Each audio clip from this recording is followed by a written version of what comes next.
All right, so today we're uh, diving into something pretty wild. Yeah, definitely different. This book, The Future of Prosperity, it lays out this vision of, well, you could call it a zero-interest economy, but it's about way more than just, like, the numbers, you Oh, know? absolutely. It's about like quality of life Yeah, for everyone. exactly. Businesses without mountains of debt, tons of new ideas, because anyone can get funding. Yeah. Education, healthcare, all that good stuff, just available. Yeah, like not just a privilege for the few. Right. Right. So it almost sounds too good to be true, but let's break it down. Yeah. One of the things that really jumped out at me was this idea of government-owned banks. Okay, yeah. I mean, I can see why that one raises some eyebrows. Right. Like at first glance, that sounds kind of, Radical, maybe? yeah. But the book argues that these wouldn't be like the government institutions we're used to. The goal wouldn't be profit. It's about stability and making sure everyone has access to financial resources, like fairly. So imagine applying for a loan, and it's not just some banker looking at your bottom line. Right, they're thinking about the community, sustainability, Mm. whether you're going to create jobs that are, actually good. But here's the thing, and I'm sure a lot of listeners are thinking this too.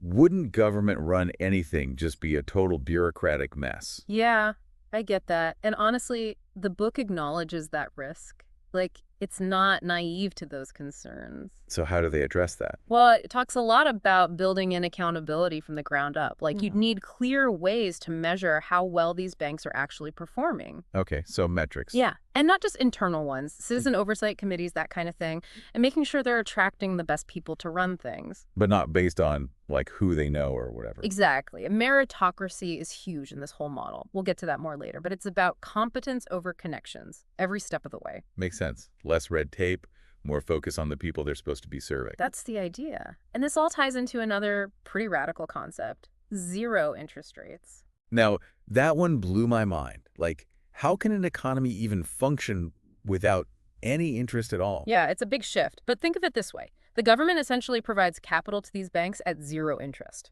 So they're not getting squeezed from the top. Right, and then they can pass that on, offering loans at zero interest too. Huh. So basically it's like a public library, but for money. Yeah, that's a good analogy. It's available to anyone who has a good idea, solid plan. But of course, he brings up the question of, like, what about savings? Yeah, why bother if your money isn't growing? The book digs into some alternatives, like a bigger focus on impact investing. So you're not chasing pure financial return, but knowing your money is going towards something you believe in, something that's Yeah. making a difference. So even if you're not making interest in the traditional sense, you're still getting something back. Right. And then there's the whole focus on, like, investing in yourself, skills, education. Those things become even more valuable in a system that actually rewards merit. Which brings us back to that whole meritocracy thing. What exactly does that look like in this economic model? It's really at the core of everything. The idea is that you need the most capable people making decisions, leading these institutions, if you want this whole thing to work. So it's not just about fairness and who gets a loan, it's about fairness and who's calling the shots too. Exactly. And to make that work, you need tons of transparency. Think really clear criteria for, like, promotions and stuff, open competition for leadership roles, and safeguards to prevent bias from sneaking in. Okay, so we've got government-owned banks, no interest, meritocracy is the guiding principle. Anything else that makes this a high-quality economy, like the book calls it? Big emphasis on public investment, but not just throwing money at random things. It's got to be strategic. Give me an example. Imagine, like, high-speed rail connecting all the major cities, renewable energy infrastructure that's actually top-notch, funding for research that could lead to, like, medical breakthroughs. And all this is paid for through this new economic model. That's the idea. It's not just about individuals getting ahead. It's about investing in things that benefit everyone. So a rising tide lifts all boats kind of thing. Yeah, but it's also about making sure everyone has a boat in the first place. The book talks a lot about how education and healthcare are not luxuries. They're essential for any society to truly thrive. So it's a big vision, for sure. A lot to unpack.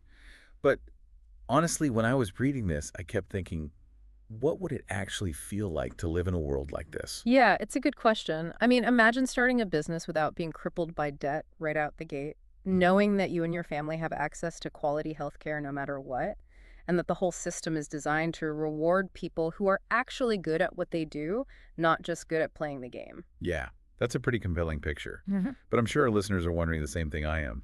Is this even possible? Is it just too radical, too idealistic? Well, the book doesn't claim to have all the answers, that's for sure. But it does push us to rethink some assumptions. Like, what if prosperity wasn't just about GDP? What if it was about how well people are actually living, you know? How sustainable our society is, whether we're actually using our resources to make the world a better place. So it's a challenge, right? A challenge to imagine things differently. Exactly. And as you're listening to this, walking the dog, doing the dishes, whatever, Yeah. think about it. What could your role be in building a future where people come before profits, where everyone benefits, not just a select few? It's not an easy question, but it's one worth asking. Yeah. And maybe even, doing something about. I agree. It all starts with that first step, right? Right.